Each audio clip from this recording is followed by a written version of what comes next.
a empresa não está na corrida de IA, ela já está atrasada.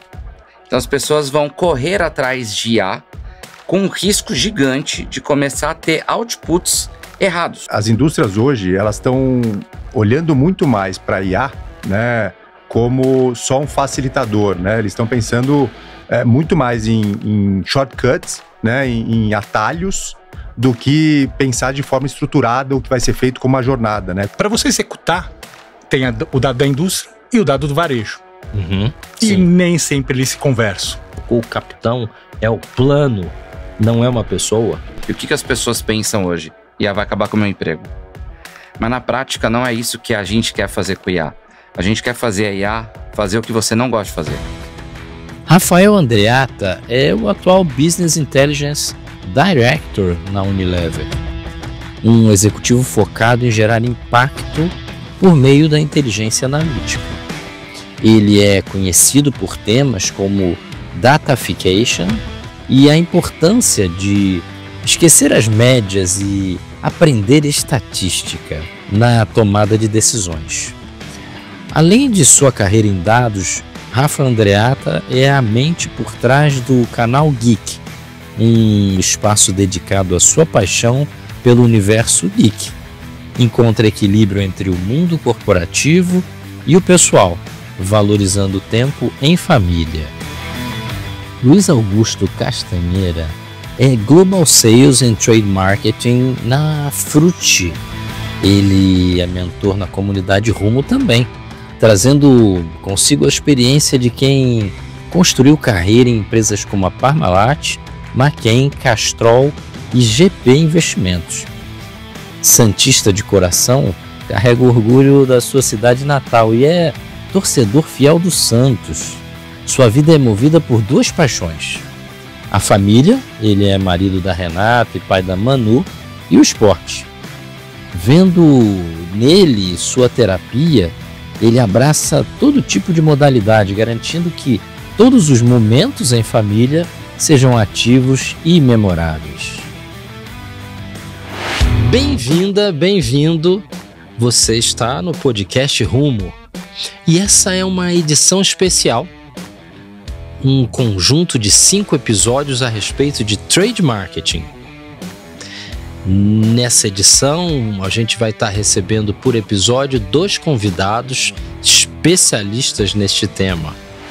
Estará comigo o CEO da Smolan, o Luiz Dente, e nós vamos estar aqui trabalhando juntos para construir conhecimento e novidades para você. Vem comigo, Trade Talk começa agora.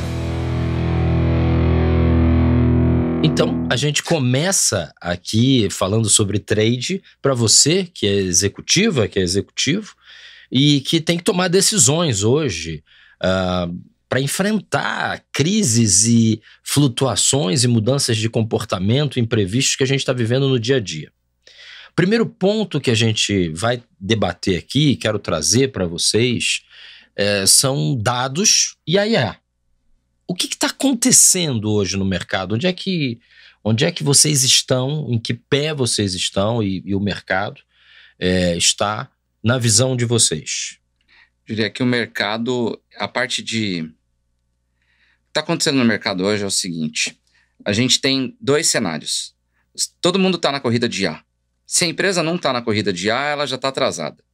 Só que aí você tem a empresa que está correndo atrás de inteligência artificial e tem uma fonte de dados estruturada, e a outra que não tem. E a maior parte que eu vejo no mercado hoje ainda não tem. Então as pessoas vão correr atrás de IA com um risco gigante de começar a ter outputs errados.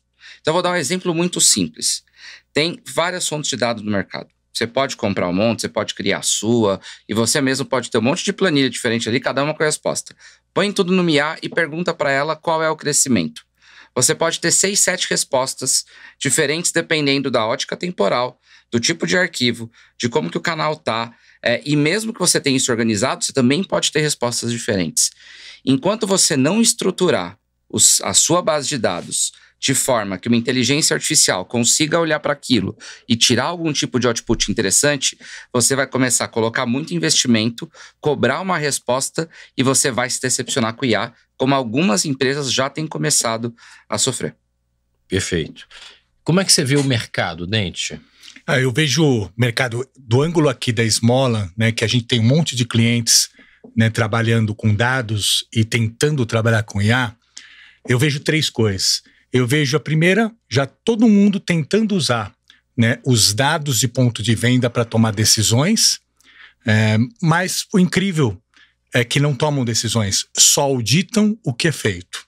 Então a primeira coisa é, no uso básico de dados, não é para acionar a execução e para melhorar, mas sim para auditar se está fazendo ou não está fazendo.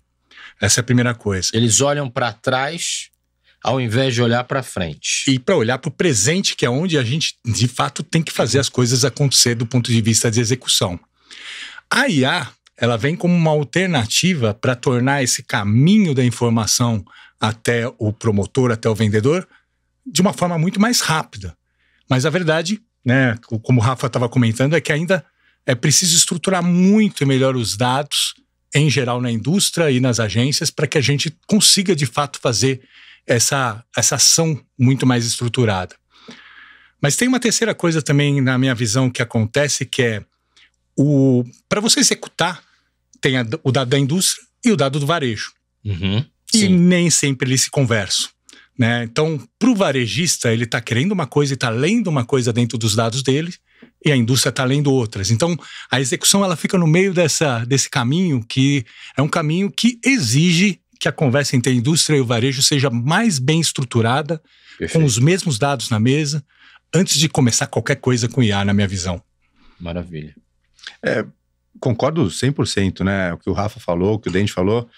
Eu acho que as indústrias hoje, elas estão olhando muito mais para a IA, né, como só um facilitador, né? Eles estão pensando muito mais em shortcuts, né, em atalhos, do que pensar de forma estruturada o que vai ser feito como uma jornada, né? Como o próprio Rafa colocou e abriu falando, né? Então, na minha visão, o ponto mais crucial de todos é o teu terceiro ponto, que é qual o link disso entre indústria com todo o processo de planejamento, né? Processo de venda, execução e com o varejo, principalmente. Porque se o varejo não está muito bem alinhado com o que você quer fazer, não adianta você ter a vontade de fazer, né? Porque isso provavelmente vai esbarrar em algum processo interno, né, do varejo e que vai atrapalhar todo o teu plano, né? Então, é isso que a gente tem que tomar muito cuidado na hora de executar, principalmente a comunicação do como vai ser feito isso com o varejo e muito bem alinhado. Acho que o alinhamento é crucial nesse estágio. Eu queria colocar um exemplo só dentro do que você falou, Dente. Você falou sobre como o IA vai ajudar na execução do ponto de venda. E aí é muito comum as pessoas, nossa, não, a IA generativa vai poder criar um monte de coisa. Cara, a IA não vai colocar o produto na gôndola. Não vai. Né? Ela vai depender de uma conversa entre um promotor junto com ela. Então, na prática, o que você está fazendo hoje, no mais simples possível, que seria um Excel, o output não vai ser tão diferente do que vai acabar saindo da IA. O ponto é o quão amigável isso é para o promotor, para ele poder ser mais produtivo no dia a dia. Enquanto as pessoas não entenderem que a IA está ali para aumentar a produtividade, sendo mais simples do que o cara está fazendo, a galera vai começar a andar em looping, criando coisas extremamente complexas e que não vão aumentar a tua produtividade no ponto de venda. Essa assertividade de dados que a gente está falando aqui, ela precisa ter um primeiro passo. Um primeiro passo. Seja ela da massa de dados interna da empresa, né? Que no teu caso é o Data Hub. Uhum. Antigamente chamavam de Data Lake, não sei se ainda existe esse nome, mas... e você tem essa coisa da integração que o Dente falou, que eu acho que esse é um desafio muito grande entre a massa de dados dos diversos varejos, diferentes varejos, e essa massa interna. Eu queria perguntar, até para você, Rafa, já especificamente, qual é o primeiro passo que a organização ou o executivo devem dar nessa direção, de forma prática? O que ele tem que fazer? Olha, hoje a gente nem sabe exatamente como estão as coisas. Mas e como é que ele deve iniciar essa jornada? Muito bom você perguntar isso e ter falado Data Hub e Data Lake, porque o Data Hub é o nome da nossa estrutura, né, área, onde todo mundo senta junto. E o Data Lake é onde o dado está ali parado. O mais importante para você começar uma jornada de dados é mudar a cultura da empresa. Não vai dar para a empresa achar que comprar um monte de informações vai mudar o seu dia a dia se ela não estiver disposta a mudar os seus processos. A gente só conseguiu fazer uma revolução dentro da Unilever do ponto de vista analítico e de dados na hora que a gente pegou esses dados e redesenhou o processo do S&OP para que eles fossem o centro do processo do S&OP e não a intenção, a vontade, o conhecimento de uma pessoa específica. Então a gente mudou desde data de reunião, que é o mais simples, até todo o ferramental analítico que provê, né, os outputs, as respostas para dentro do S&OP. A gente conseguiu mudar a cultura da equipe de campo porque a gente entendeu como colocar os dados dentro do própria remuneração variável dele. A gente começou a produzir melhores produtos quando a gente decidiu usar dado para testar.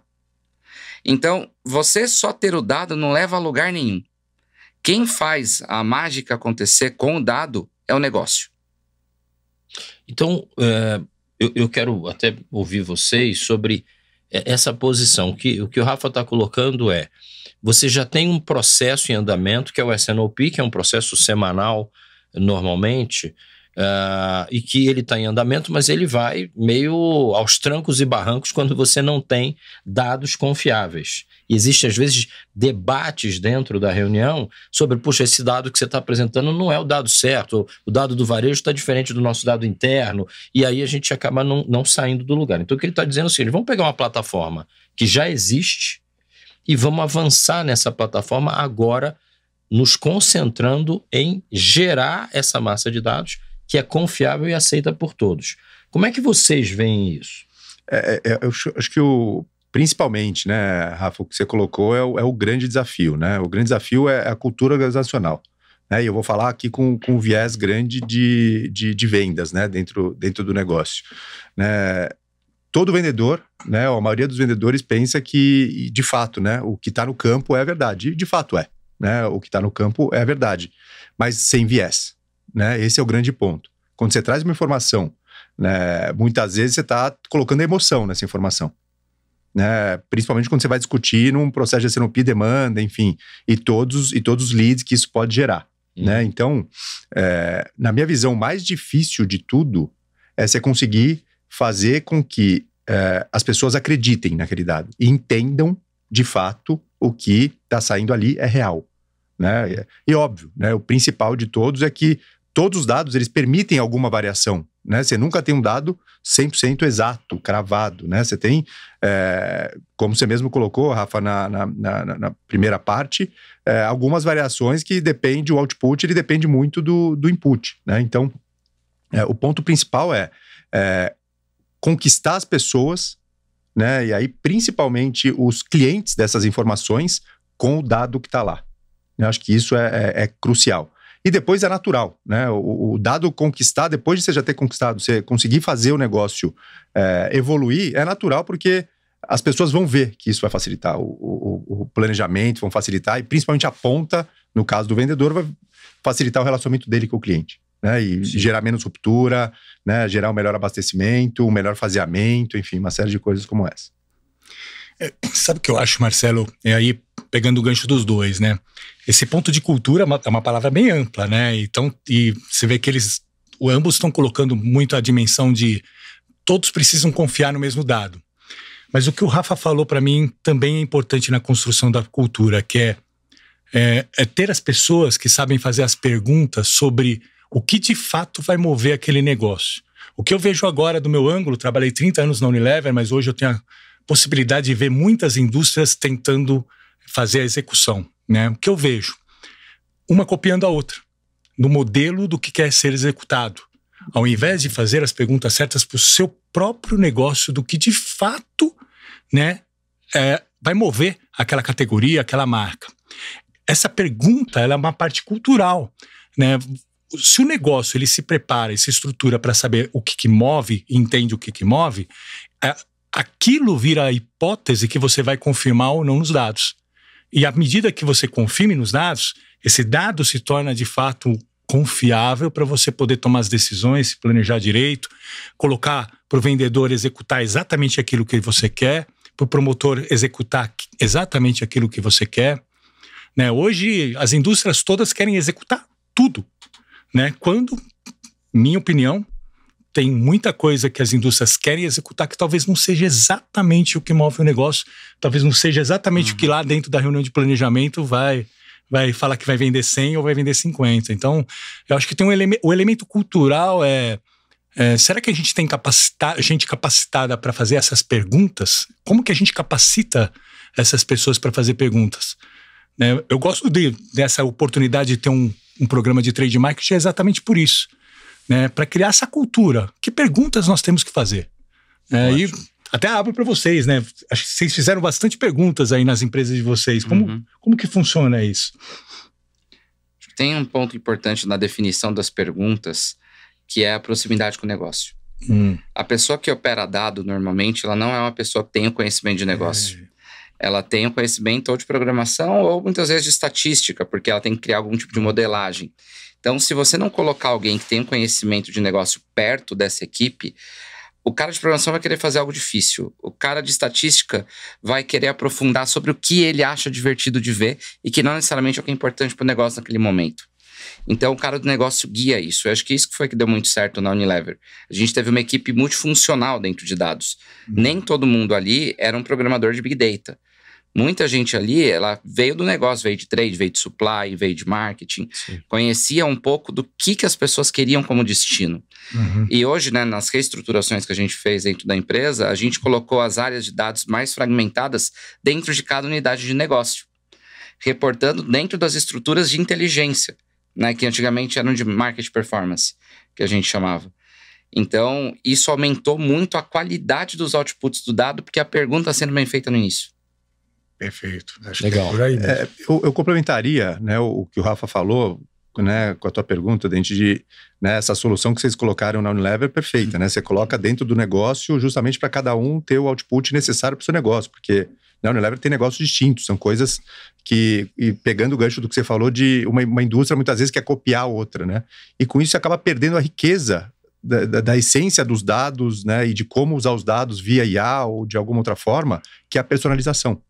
Né? Exatamente, a grande riqueza disso é conseguir personalizar para o seu negócio, né? Fazer exatamente para solucionar os seus problemas, né? Porque os seus problemas não são os mesmos problemas da indústria, mesmo, né? Mesmo estando na mesma categoria, quanto mais quando você está copiando de uma outra categoria que muitas vezes não tem nada a ver, né? A gente estava falando, né, um pouquinho antes da gente começar sobre a questão de congelado, de sazonalidade, né? Não adianta você querer pegar e copiar a sazonalidade de personal care, por exemplo, né? Dentro de uma categoria super sazonal, né? Então, eu acho que tem que tomar muito cuidado, né? Principalmente com essa questão de boas práticas e como você vai absorver. Eu acho que na parte técnica, sim. Na parte de implementação, tem que tomar muito, muito cuidado com isso. Porque você acaba tendo, né, um resultado que não é o específico para o seu negócio. É legal que você está comentando isso, porque você tem alguns universos de como usar a informação e ter valor, né?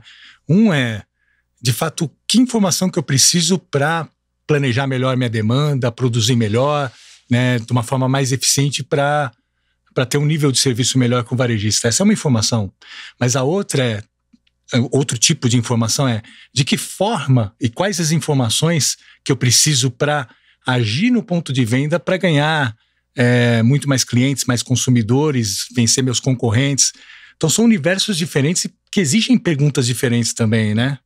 Eu acho que dentro da perspectiva que você está trazendo, eu queria até a gente já passar para um segundo bloco em seguida, mas o ponto que vocês estão trazendo número 1, inicia com processos tradicionais que já estão na cultura da empresa, né? Quando você fala no número 2, na simplificação do processo ligado à estratégia que você tem, não as melhores práticas que existem no mundo, onde eu quero ampliar o volume de trabalho, ampliar o volume de frentes e projetos e tudo que eu quero atuar, né, dentro da minha jornada, mas me concentrar na questão da execução estratégica. e trabalhar isso dentro de um modelo de análise que deve ser construído com uma coisa que o Luiz trouxe, que é a palavra confiança. Não usou a palavra, mas falou sobre confiança. Então, que deve permear todo esse processo desses dados internos e externos. Eles têm que, nessa rotina semanal, as pessoas devem passar a confiar, construir essa confiança como prioridade do processo como um todo. E aí eu quero, dando gancho aí, Dente, entrar num segundo bloco e falar sobre planejamento e execução. Eu acho que essa ideia das perguntas, ela é muito interessante quando eu falo da disciplina estratégica, do monitoramento estratégico. Então, ao invés de eu abrir para, né, as melhores práticas e fazer tudo aquilo, eu tenho que ser muito direcionado para a estratégia que eu defini como empresa. E aí eu queria que você falasse um pouco sobre isso, né? Como é que... E aí eu vou até dizer uma coisa, que é... Como é que a gente pode partir de diagnósticos de problemas que nós estamos vivendo para começar a formular essas perguntas? Não, perfeito, Marcelo. E para mim o segredo, né, é estar no ponto de venda. Uma parte do proximidade de negócio é estar perto do ponto de venda. É lá que você vai gerar as hipóteses, é lá que você vai entender o que está sendo monitorado, se está certo ou não. Então eu convido vocês até para assistir um vídeo aí da minha equipe, né, trabalhando dentro do ponto de venda, antes da gente seguir com o nosso debate aqui.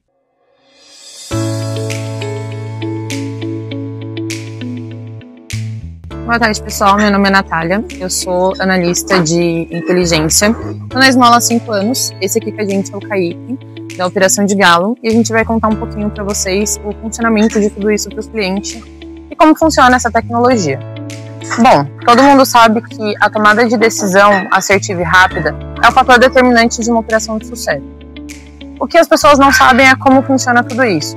Hoje, com a tecnologia, o sistema de gestão e o banco de dados, a gente consegue capturar e compilar todas essas coletas de informações aqui do campo, levando para o cliente informações de qualidades, ágeis, estratégicas e visuais, ajudando eles a gerarem insights de planejamento e melhoramento da operação com mais qualidade.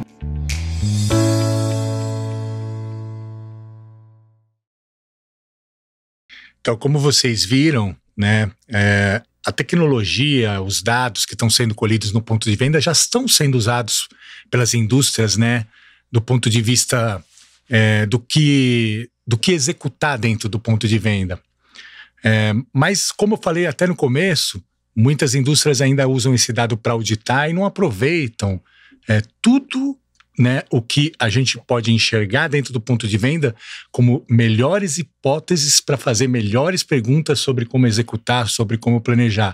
Na minha visão, essa é a grande oportunidade que existe do que a gente tem de dados, como isso estrutura dados e como a gente pode trazer a IA para esse jogo, né? Uhum. Então, a pergunta que eu gostaria que vocês respondessem está ligado a, novamente, por onde eu começo? Quem é o líder? Quem deve começar esse debate? Porque no dia a dia, você vai iniciar um mês, você vai iniciar um ciclo com um desafio. Olha, o nosso desafio é reverter uma situação ou enfrentar determinado tipo de problema que nós temos. Quem é que deve capitanear esse conjunto de perguntas e direcionar a equipe para se concentrar naquele tema? Porque não dá para chamar a IA e fazer perguntas gerais. Você precisa chamar a IA para resolver determinados tipos de problemas. E a escolha desse tipo tem que ter um capitão, tem que ter um líder. Como é que vocês veem isso? Luiz, como é que você está fazendo nessa forma? Até esquecendo dados e IA. Quer dizer, como é que você começa o mês dando uma definição e aí sim chama a turma para usar a IA?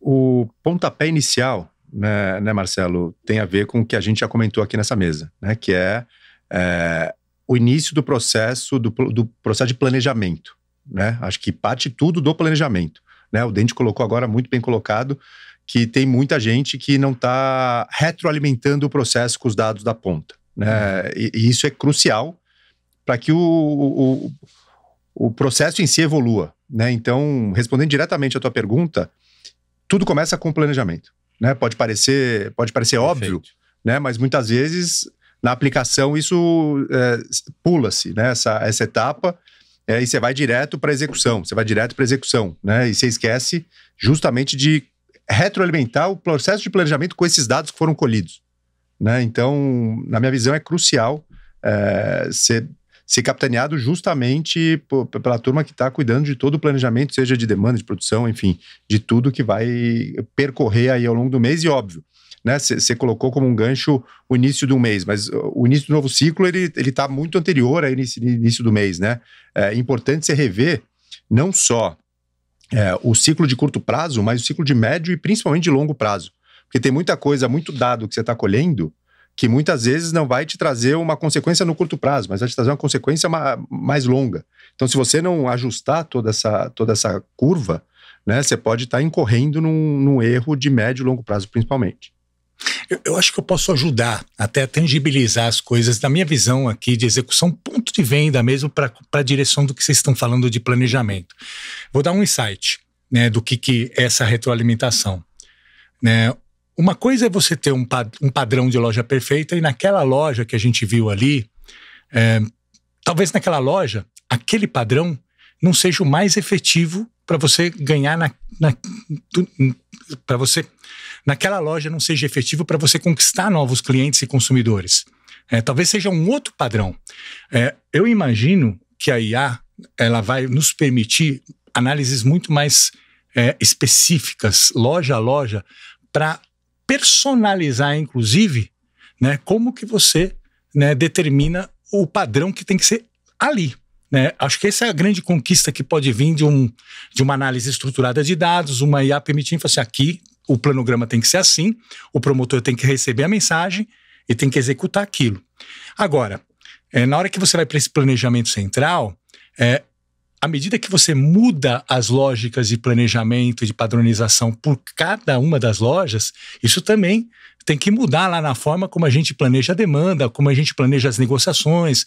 Então, essa acho que é a inteligência, né? A retroalimentação do que vem do ponto de venda, né, para o negócio. Você colocou um ponto-chave aqui, que é a personalização que a IA vai trazer, né? Então, hoje o que acontece? A gente tem centenas de milhares de lojas com informação sendo compartilhada, dependendo aí do tipo do canal.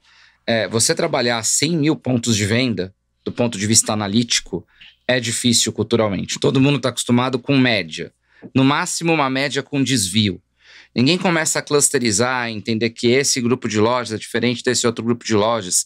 Na hora que você entra na IA, o teu nível de clusterização é tão profundo que é quase o individualismo. Então você começa a entender aquela loja com fatores completamente diferentes que a tornam única, otimizando ela. Então esse realmente é um grande ganho que a IA vai trazer. E na verdade não é que a IA vai trazer porque ela é generativa ou porque é o GPT que está fazendo alguma coisa, não é por isso. É porque o nível de velocidade de processamento de dados e a velocidade de transferência e armazenagem que a gente tem, ele é tão grande que permite a gente poder chegar nesse cálculo que antes seria impossível no celular numa pessoa que está numa loja. É porque aí a gente sai do modelo de auditoria para o modelo de execução por essa velocidade, né? À medida que a gente aprendeu como vencer nessa loja, né, a informação ela vem também para o promotor para ele executar exatamente aquilo que vai fazer a diferença ali e que pode mudar ao longo do tempo. Eu acho que você trouxe um ponto que é tão fundamental, que a transformação da tecnologia que aconteceu é tão fundamental e ao mesmo tempo tão obscuro no dia a dia. Eu vou falar da minha experiência com os meus clientes. Eu estou quebrando isso que você colocou em dois momentos. O momento da geração de demanda, que aí é loja a loja. Acho que cada loja tem um conjunto de clientes específico. É isso. E esse conjunto de clientes, que óbvio são diferentes em termos de comportamento de compra, ou perfil social, ou perfil econômico, e que vai demandar isso, né, que o Rafa trouxe, que é, poxa, eu vou criar um planograma específico, eu vou criar uma ação específica para aquela loja.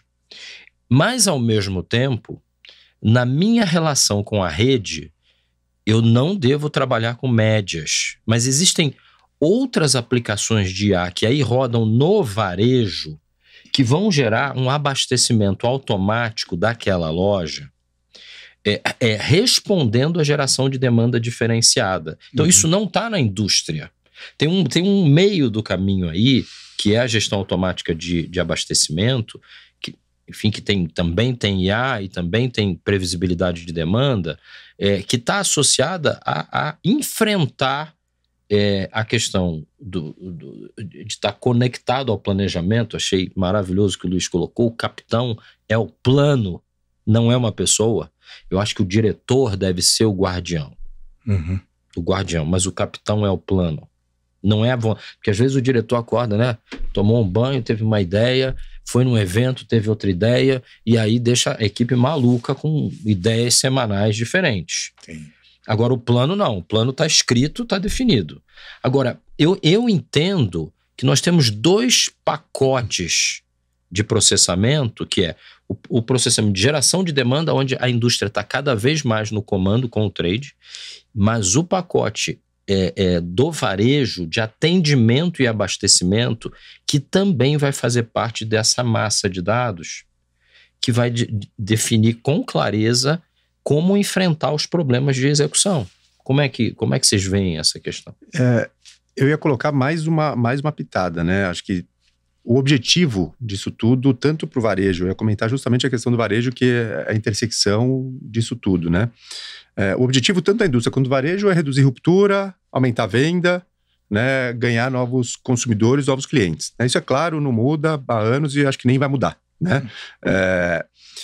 Mas como cada um lida com isso, eu vejo que estão em paces, estão em patamares diferentes, né? Que é o que eu queria colocar aqui, a pitada, que é como você forma o seu time para poder lidar com esse tipo de coisa, né? Eu vejo a indústria andando muito rápido, né? Treinando com a questão de dados, né? E quando você vai sentar para discutir, principalmente com o seu principal intersecção dentro do varejo, que obviamente é a equipe de compras, né? E tudo mais, você tem diferentes estágios, grandes diferentes estágios, né? E isso começa a ser uma barreira muito, muito grande para que o processo continue andando, né? A hora que você começa a discutir, né? Principalmente quando você vai tratar cada vez mais se falando de reduções de custo, né? Ganho de eficiência, não só através da IA, mas através de várias outras ferramentas, né? Mas você tem pessoas cada vez mais generalistas dentro, e as indústrias não são generalistas, as indústrias elas são específicas, né? São especialistas, né? Elas sabem exatamente o que elas estão falando daquela categoria delas, né? Cada um na sua categoria, cada um na sua especificidade, né? O varejo sendo generalista, conversando com o especialista, né? Na minha visão, falta o espaço para a indústria poder ser mais protagonista nesse sentido, né? Para que o varejo desse essa exposição para falar, tudo bem, vamos fazer dessa forma, vamos pilotar dessa forma, né? Eu vejo pouco isso acontecer. Como é que vocês enxergam, né, essa barreira, né? Esse gap, né? Esse gap, exato. Tem um buraco aqui que está pouco preenchido, eu concordo.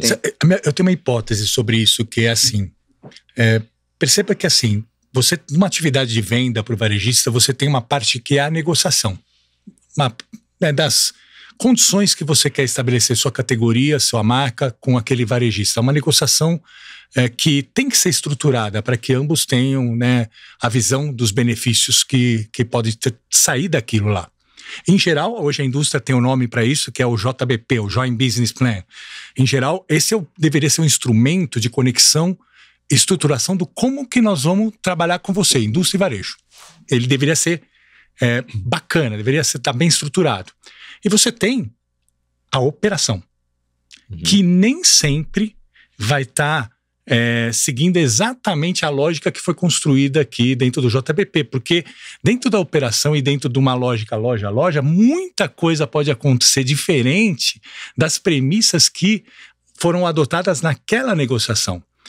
Então, a hipótese para mim, para confiança, para estabelecer que as coisas fluam é como que o JBP tem que estar bem estruturado, mas tem que estar retroalimentado o tempo inteiro pelos dados da operação, mas ao mesmo tempo né, o que eu vejo aí, um pecado, né, de execução ao mesmo tempo, não parar a operação por conta do que foi negociado aqui dentro do JBP.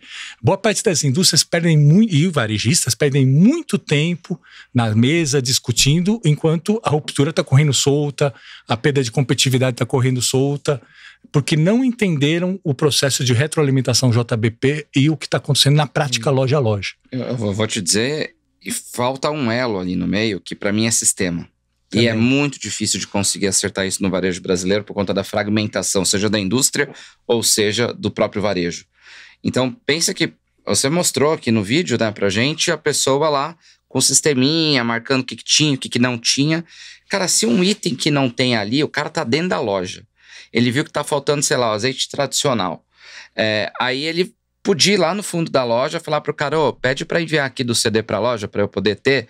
Ele não consegue fazer isso por conta da própria liberdade do processo da loja, ou mesmo pelo tamanho da empresa que tá, o cara não vai dar toda essa abertura. Mas isso deveria fluir em sistema. Na hora que o cara falou, tô sem esse produto na loja, já deveria mandar um sinal de alerta dentro do próprio varejista, para o CD do varejista voltar com o produto ali e aquilo já começar a submeter um novo pedido. Não precisa enviar um novo pedido, mas você já começa a ver que tá tendo uma criação. Até um certo momento que chegou no tamanho do pedido que você já está acostumado a negociar, e aí você dispara. Então falta esse elo. Eu sinto falta exatamente desse pedaço. Mas eu não sei se é sistema, Rafa. Eu acho que o sistema e se a informação ela é compartilhada, ajuda. Eu acho que tem uma parte sistêmica, assim. Mas eu acho que é um processo e o entendimento do benefício que você pode ter. É processo. Exato, é processo. É processo, porque você pensar, boa parte, isso não acontece exatamente porque à medida que faltou ali, ao invés de ser um processo automático de operação, porque a operação tem que fluir, não, ele para ali, ele vai para a mesa de negociação e fica ali, esperando a mesa de negociação se definir. Enquanto isso, né, a ruptura acontece. Então, eu acho que se o varejo e a indústria entenderem que tem duas dinâmicas diferentes, elas precisam estar retroalimentadas, mas tem que deixar a operação fluir, ao mesmo tempo que tem que retroalimentar o JBP, eu acho que aí sim a gente tem uma oportunidade de melhorar muito o padrão de execução e a eficiência, né, das indústrias e dos varejistas. A minha visão é que, na verdade, é um pouco dos dois. Tá? Isso que você colocou é a abordagem do varejo, é parar. E aí a gente tem uma discussão política do departamento, né, da diretoria comercial do varejo com a diretoria de logística do varejo. A diretoria comercial hoje, ela está passando por uma transformação no varejo que está sendo abalroado por essas tecnologias que fazem exatamente, né, o que o Rafa trouxe. Olha, existem sistemas que fazem esse reabastecimento e realocação de SKUs até entre lojas. Você não precisa voltar para o pedido. Muitas vezes tem lojas, como a gente está falando, que tem comportamentos diferentes que estão com excesso de estoque e que poderiam já estar cobrindo rapidamente e evitando essa ruptura. Mas isso que você colocou do processo, como é que a gente vai reestruturar o mindset do varejo, ele vai se reposicionar e mudar até o papel do departamento de compras. Porque essa mesa que sobe para discutir e tudo mais, isso já não faz mais sentido com as tecnologias existentes. Elas já estão disponíveis. Essa coisa do sistema, que ele falou, um sistema pode fazer isso, mas você tem e eu vejo em alguns lugares, tem um varejista que a gente é bem próximo, que tem uma ferramenta muito boa, ele derrubou em cerca de 25 milhões os estoques dele em 3 meses. Usando o sistema e realocando e derrubou a ruptura de 10% para 3% com sistema. Mas o papel do comprador se transformou. Sim. Ele saiu desse jogo e passou para um jogo diferente. Então, isso não só está disponível, isso já tem casos de sucesso, mas teve as duas coisas. A questão cultural, capitaneada pelo diretor comercial, e a questão de sistemas, que obviamente tem que fazer tudo automático, não pode esperar até pelo promotor. O promotor ele vai fazer as correções onde quando a massa de dados, né, o Data Hub, não está mais adequado. Sim. Você tocou num ponto importantíssimo, Marcelo, que é confluência de objetivos, né? Quando você tem o mesmo objetivo e que o objetivo não é capturar verba, né? Como a gente sabe que muitas vezes tem algumas ainda redes que pensam, a negociação parte de quanto vai ser o investimento, né? Mas tem alguns exemplos, né? Eu acho que você deu um exemplo muito bom, que é essa redução de ruptura, a hora que você tira, né, esse papel de negociação, a hora que você não existe mais a mesa, né? Eu tenho também um exemplo até de curto prazo, né, com uma grande rede também de atacarejo, que a gente conseguiu reduzir a nossa ruptura também, de 9% para 2%, né? A hora que você combina os parâmetros e deixa o jogo rodar. Isso. E deixa o jogo rodar. Você não para o jogo o tempo inteiro. Né? A bola tem que estar rodando o tempo todo. Né? E não... Sem interferência humana. Sem interferência humana e de fato, com os objetivos combinados. Né? O nosso objetivo é fazer vender mais. Então, não é porque agora você está vendendo mais que você vai parar o jogo e falar, agora eu preciso de mais dinheiro porque eu estou maior para você. Né? Não é assim que as coisas funcionam. Então, esse é um ponto crucial, na minha visão, quando você senta para poder cobrir esse gap que existe entre os elos da cadeia, né? A hora que você combina o objetivo, executa o objetivo e não quer mudar a regra do jogo com ele rodando, as coisas começam a andar. Posso dar um exemplo? Assim, eu que venho de sorvetes, né, e tem um projeto público global de sorvetes muito interessante, que ilustra bem isso. A gente tinha, né, na época que eu estava lá em sorvetes, 3 milhões de freezers na Europa, né? Nesses freezers, com câmera, já com inteligência artificial para entender o que sai e o que entra, né? Com um sistema de reposição automática, o pedido automático para a indústria, e, obviamente, aí já conseguindo a inteligência do que sai em cada momento do dia, o que está sendo implicado pela sazonalidade e pelo clima. Você vai construindo um modelo de reposição eficiente, mas a premissa é exatamente o que você falou. Aliás, tem duas. Uma premissa é estabelecer o parâmetro combinado com os varejistas para, o pedido circula para a gente não perder venda, mas os nossos parâmetros de negociação são esses. Tá ok para você? Tá ok para mim? Vamos em frente. Esse parâmetro e essa confiança nesse modelo é importante. Mas tem uma coisa que o Luiz falou que é importante também, que eu vejo nas experiências que eu tive, inclusive lá, é o treinamento da equipe. É a cultura, não só no sentido do alinhamento cultural, mas a cultura das equipes, né? E o treinamento delas para que elas fluam nesse modelo colaborativo. Acho que aí tem um desafio também. Tem um desafio, você falando cultura de equipe, misturando a parte de AI, que vai ser o futuro, com cultura de equipe. O que as pessoas pensam hoje? IA vai acabar com o meu emprego. Mas na prática não é isso que a gente quer fazer com o IA. A gente quer fazer a IA fazer o que você não gosta de fazer. Porque o que você não gosta de fazer é chato, dá trabalho, você gasta mais tempo e normalmente é improdutivo.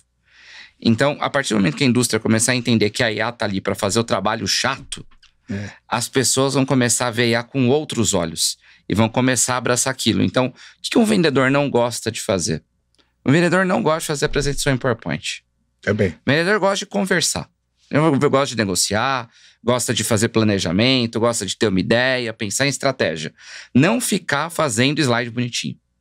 Isso é uma coisa que a IA vem para resolver. Mas também ele não gosta de ficar fazendo aquele pedido, principalmente das indústrias que têm 300 SKUs. Coletando, exatamente. SKU, né? Coletando dados. 300 foi bonzinho, né? A gente operou com mais de 2 mil. Gente, eu acho assim, toda essa conversa vai desaguar num ponto fundamental, que é a ruptura. E esse ponto de ruptura talvez seja o grande enfrentamento que a gente precisa. E eu queria que vocês falassem um pouco sobre esse tema específico, mas também levando em consideração que a maioria das indústrias, diferente da Unilever, ela não está no JBP. Ela não... Olha, você tem lá 400, 500 fornecedores e o varejo consegue falar com 35. Sim, não consegue, você tem toda a razão. A maior parte das pessoas que estão nos ouvindo, que estão em indústrias, né, de médio porte, elas não têm essa oportunidade. Então, o que o Luiz trouxe sobre parâmetros e abastecimento automático e eventualmente, sim, uma negociação para olhar isso e tomar decisões, não passa por todo esse acompanhamento. E aí eu vejo que a questão do trade com as pessoas em campo com e acompanhando de fato o que está acontecendo, se junta ao dado. Você precisa da experiência, da intuição conectada a esse dado que está girando automaticamente, que às vezes tem erros. Que às vezes você tem um estoque virtual, ou às vezes você tem um parâmetro que não está bem adaptado. Sim. Né? Como é que está esse enfrentamento de ruptura? E aí você, Rafa, pode começar aí. Como é que você está fazendo isso numa grande empresa? Depois eu queria ouvir você da média empresa, porque são situações totalmente diferentes. Perfeito. Primeira coisa, ninguém quer ser o dono da ruptura, porque se você é o dono da ruptura, você também vai ser culpado pelos problemas que você tem. Então, o que a gente mudou conceitualmente lá é a ruptura de todo mundo. Não tem uma área que é você, é o time de vendas que vai mudar a ruptura, é o time de customer service, de planning, de trade. Não, a ruptura é de todos. Ela é do head da categoria. Então, como se fosse do CEO. E ele é a pessoa que faz o push pela melhora na ruptura. E a gente acaba trabalhando isso como se fosse um squad. Então, cada um ali tem um bloquinho de responsabilidade e eu, como inteligência e dados, acabo permeando, né, todas as áreas, passando o que a gente está acontecendo em cada um dos momentos. Então, ruptura aqui está ligada ao que está acontecendo no cliente. Então, Customer Service e vendas, o que a gente vai fazer para mudar a nossa estratégia? Isso aqui está ligado ao nosso planejamento, é algum pedido nosso que não está saindo dentro de casa. Planning, como que a gente consegue desenhar isso melhor dentro desse NLP? E a gente consegue fluir essa cadeia. Quando a gente vai para a parte de trade, tem alguma estratégia que você está desenhando errado ou que você vai fazer que a gente deveria considerar para evitar uma ruptura lá na frente, ser um pouco mais preditivo, beleza, vamos trabalhar tudo isso em conjunto. Então, acho que o que mudou para a gente e que deu muito certo foi ter um trabalho colaborativo das áreas onde um não fica apontando para o outro. E cada um tem o teu bloquinho, todo mundo tem que resolver porque todo mundo é medido junto por aquilo ali. E aí o cliente abraça.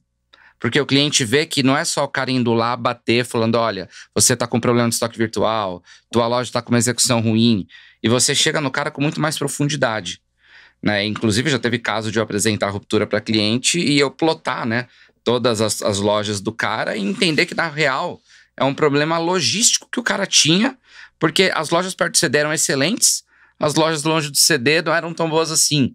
Né? Então eu falei, olha, tem alguma coisa que a gente pode trabalhar em conjunto. Exato, sai da média.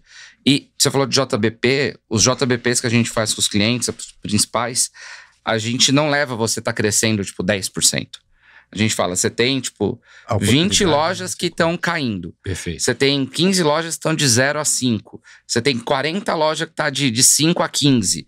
E aí você tem 10 lojas que estão crescendo mais de 20. Essas 15 crescendo mais de 20, vamos estudar elas. O que essas lojas têm de especial que estão fazendo elas crescerem mais? E o que essas lojas que estão mal, elas estão tendo de resultado? Como que eu pego o aprendizado de uma e levo para outra? Isso é o que faz você ganhar a confiança do cliente de que você está usando o dado para algo positivo, que no final do dia ele vender mais e melhor. Perfeito. Na verdade, eu não acho que existe uma grande diferença entre uma indústria gigante, uma grande, uma média, uma menor, às vezes uma local, às vezes até uma, né, super local, específica pra caramba. No nosso segmento de açaí tem várias indústrias que já atendem só aquela cidade. Né? A gente, como, né, uma das únicas nacionais, tem uma grande vantagem, né, e algumas desvantagens também que é um pouco do que o Rafa está falando que ele passa na Unilever, né? Você senta... a primeira coisa é você ter a confiança do que o trade... do que você está passando para o trade, né? Eu acho que o mindset de conversa é exatamente o mesmo, né?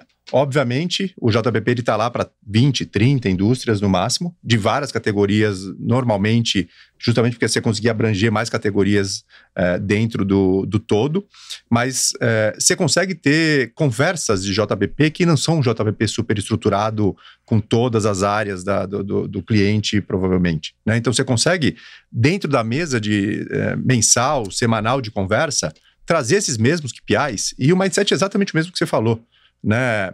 Não vou chegar lá e falando, você tem que buscar um crescimento. Não, é como que a gente vai chegar nesse crescimento. Eu trouxe aqui, né? E a gente, como líder de categoria, faz isso bastante, ou pelo menos tenta fazer isso com vários dos parceiros, para mostrar para eles, tá vendo? Aqui, né? E vou trazer aqui um dilema grande que acho que você passou dentro na época de Que Bom, né? Que é o negócio da conservadora, né? Todo mundo fala que tem que ter conservadora pra caramba. A gente mostra para vários deles que tira e mostra que a venda cresceu. Por quê? Porque no nosso caso, né, o consumidor ele vai buscar no ponto natural. Ele quer o ponto natural, né? Ele não está acostumado a passar e comprar, né, um açaí junto com o hortifruti, junto com o sorvete lá na conta, né? Principalmente o transformador, que no caso do sorvete, no atacarejo não existe muito esse ponto, e no açaí você tem muito transformador dentro do atacarejo, né? Então tem um ponto muito importante, que é como construir isso com o trade, né? Como mostrar para ele, né? E como fazer ele conseguir enxergar a categoria de uma forma diferente, né? Sem os paradigmas. Então, acho que a mensagem final no final de tudo, é uma quebra de paradigma com o trade, para que ele não fique só focado na clusterização ABCD que ele tem, né? Que ele consiga enxergar as lojas de acordo com o que o líder da categoria, com o que a indústria que tem propriedade para falar da categoria consegue, né? Então, acho que esse é o grande desafio na minha visão. Eu tenho um exemplo incrível aqui, né? Dentro da Esmola, um dos clientes nossos, a gente tem lá todos os dados de execução dele, inclusive da ruptura, né, dentro do universo de lojas que a gente trabalha com ele, né? E quando eu cheguei lá, a primeira discussão foi uma discussão, puxa, como a gente tem ruptura e como que a execução está errada, né? Diferente do que o Rafa comentou aqui, de uma lógica de cultura um pouco diferente, né? De colaboração. A postura era: a execução está ruim, temos que corrigir, né? O que a gente conduziu o trabalho? Falei assim, tá, mas olha só que interessante nesses dados de execução que você está olhando com uma auditoria para ver se está ruim ou não. Tem uma coisa interessante aqui, tem um padrão, né? Então a gente fez uma análise do padrão e dava até para fazer uma predição de que lojas iam ter rupturas e quando. Né? Mas percebe que você muda o ângulo de visão de uma informação que era só para auditar e para pagar ou não o cliente ou o promotor ou o vendedor, para um ângulo de eu consigo com esse padrão fazer uma predição, né? Colocar isso no seu SNOP e você ter um trabalho muito mais estruturado. Fizemos isso, mas aí quando a gente foi para o cliente, né? O cliente, ele quer também muitas vezes pôr na mesa, né? Ele não faz aquilo que a gente comentou antes, de separar a operação da negociação. Então a gente fez o planejamento, fez a predição, o que ele tinha que comprar era aquilo, mas travava na negociação. Então tem aí de fato Porque ele está preso no histórico. Ele está preso no histórico, na forma de trabalhar. Então acho que essa é a grande oportunidade na lógica de discussão. A indústria e o varejista, eles têm que criar essa confiança, que não importa se o nome é JBP, tem que criar uma relação de confiança onde se entenda quais as coisas que tem que mexer o ponteiro para os dois. Ruptura, com certeza, eu tenho certeza absoluta que é. E você tocou num ponto importantíssimo, né, Dente? Que é usar os modelos para ser preditivo. Só que ser preditivo impõe quebrar paradigma, né? Impõe você olhar para o histórico e falar, cara, tá muito diferente do histórico. Sim, aquele histórico tá carregado com 15, 20% de ruptura, né? Muitas vezes. Então, esse é o principal ponto, é você falar, o histórico ele serve como uma base de partida, mas eu tenho uma série de outros inputs que vão te dar, às vezes, um output que tem que ter coragem para fazer. Né? Especialmente em momentos de mudança de mercado, porque você não vai aceitar algo que é diferente do teu plano. Às vezes uma predição, ela vai te dar um resultado que pode ser ruim para você.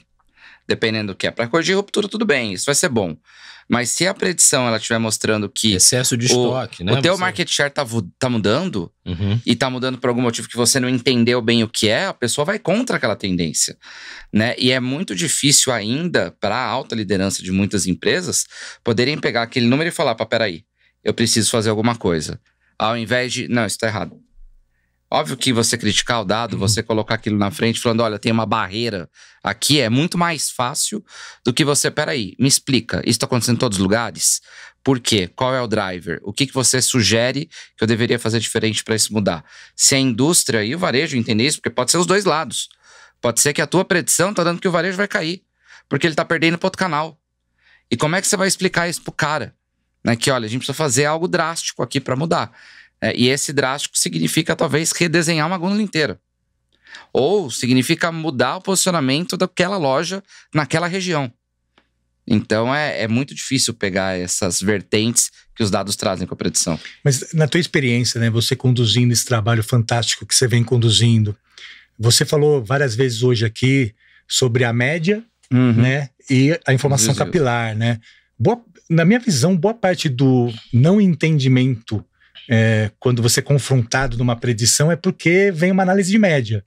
Na hora que você capilariza a informação e você vê que vai das 10 mil lojas, em 9.500 tem um problema, né? Fica mais fácil também, não fica? Muito mais. Eu acho que o grande ponto da capilarização do dado é que a média está enrustida na cabeça da pessoa. Então a pessoa acha que a loja que ela visitou é o padrão. Também. Esse é um grande problema. A pessoa acha, olha, se o meu produto custa R$10 aqui, ele custa R$10 nas outras lojas. Não. Você vai ter loja de 13, vai ter loja de 7. E não é que você vai ter uma ou outra. Você vai ter centenas, milhares de lojas naquele outro comportamento que você não está acostumado. E o segundo é pensar que o Brasil é São Paulo. Né? Que aí é um outro grande erro e que muda completamente. Então, o legal de você capilarizar é exatamente mostrar essas divergências. Olha, e aí o que eu tenho feito é levar a visita em outro lugar. Não vou levar a visita onde é a tua média. Eu vou te mostrar a visita num lugar onde você não acredita. E uma vez conversando com um cara que nível de CEO, eu tava falando, cara, tem loja que é assim. Ele, não tem como ter loja assim. O time de vendas nunca ia deixar. Eu falei, cara, é que você visita, como o teu cargo é muito alto, eles sempre vão te levar na loja que é um pouco mais estruturada, que você não vai ver o caos acontecendo, mas... E também vai levar, tipo, num ambiente que não é fácil de visitar. Né? Porque aí tem um monte de restrição no carro blindado, tudo mais. Então sabe que quanto maior o nível, mais difícil é você fazer algumas trade visits e mostrar o que é o Brasil. Né? Então por isso que é a riqueza do dado. Marcelo, esse ponto você conhece bem, né? Assim, tem muito cliente também que tá com dificuldade de caixa para comprar. A ruptura vem daí, né? Eu acho que nós temos aí, até começando a caminhar para um fechamento, eu gostaria que vocês começassem a pensar numa palavra que resuma o próximo passo dos dados IA no trade, para a gente começar a fechar o nosso papo de hoje. Isso que você traz, Dente, existe um movimento em função das taxas de juros e do excesso de crescimento de lojas que a gente passou recentemente, onde você tem um outro componente que é a disponibilidade de capital de giro operacional dentro do varejo. E aí a gente precisa debater, usando o trade e os dados IA, onde é que ele ganha dinheiro? Onde é que ele gira mais rápido? E essa orientação, o Luiz trouxe em algum momento, é um trabalho consultivo do novo vendedor. Porque o que eu percebo é que tanto a IA quanto os dados, eles alteram o papel do comprador e o papel do vendedor. E ambos estão agarrados nos papéis anteriores, como qualquer ser humano que odeia a mudança, quer que as coisas continuem funcionando do jeito que sempre funcionaram. Mas quando você traz esse problema, Marcelo, nós estamos vivendo um cenário específico aqui, que eu entendo vai demorar um bom tempo para voltar na situação que a gente estava, onde nós estamos recebendo uma nova restrição, que é o capital de giro do varejo. Então, essa consultoria que dados e o vendedor tem que ter nesse debate como é que eu te ajudo a avançar comigo apesar da sua restrição de capital. E tem um nome para isso, giro. É a essência, é o giro. Eu preciso aumentar o giro. É a única fórmula que tem, não existe outra. Para essa restrição, ainda não inventaram outra. É super simples e é super trabalhoso. E, de novo, o trade ele tem que estar totalmente sintonizado na execução de loja para enfrentar esse desafio. Então, eu queria ouvir de vocês, então, para a gente fazer um encerramento, qual palavra vocês gostariam de levar para quem está nos ouvindo como próxima etapa, o futuro, o próximo passo em relação a dados IA aplicado ao trade? vou falar aqui especialmente sobre o que vai acontecer com o vendedor no futuro. O vendedor não vai sumir, mas o vendedor vai mudar totalmente o dia a dia dele, porque o que você começou a explicar, que é ele conversar junto com o varejista numa ótica de detalhe completamente diferente sobre o que ele tem que fazer para aumentar o giro dele, para ele conseguir potencializar vamos dizer assim, o tamanho, né, do produto que ele está vendendo, para ele trazer mais shopper, isso vai acontecer através da IA. O vendedor, nossos vendedores especificamente, tem centenas ou milhares de itens para poder vender para um varejista. Não tem como ter granularidade na sua cabeça para você fazer todos esses cálculos e rodar. Sim. E a IA vai entrar exatamente para isso. A IA vai estar do lado do vendedor ali no celular dele, respondendo as perguntas. Que olha, eu estou indo fazer uma visita no meu cliente e eu preciso entender quais itens que você está vendo uma tendência de crescimento maior para eu poder potencializar a venda nele, ou algo que eu estou vendo que está acontecendo em algumas lojas, em outras lojas ele tem uma oportunidade. Isso tudo a IA vai conseguir calcular para ele em questão de segundos. E ela vai explicar isso para ele. Então, a capacidade de interpretação e de fazer boas perguntas do vendedor é o core do futuro. Então, o cara não precisa saber os maiores avanços de matemática, as modelagens complexas de estatística, programar em Python. Não é isso que ele precisa. Mas ele precisa saber perguntar e interpretar as respostas que o IA vai dar para ele. Ok. Eu penso bastante nisso, né? Acho que você tocou num ponto importantíssimo, né? A gente, como ser humano, é resistente por natureza a grandes mudanças, né? Acho que ninguém fica confortável numa grande mudança, por mais que uns se adaptem melhor, outros tenham mais dificuldade, mas eu penso que o próximo passo né? E um passo não é tão de curto prazo, mas é mais a médio prazo, que é a humanização. Pegando o gancho do que você falou, Rafa, com certeza, né? O vendedor ele vai ter um especialista do lado como assessor que ele nunca teria capacidade de ter.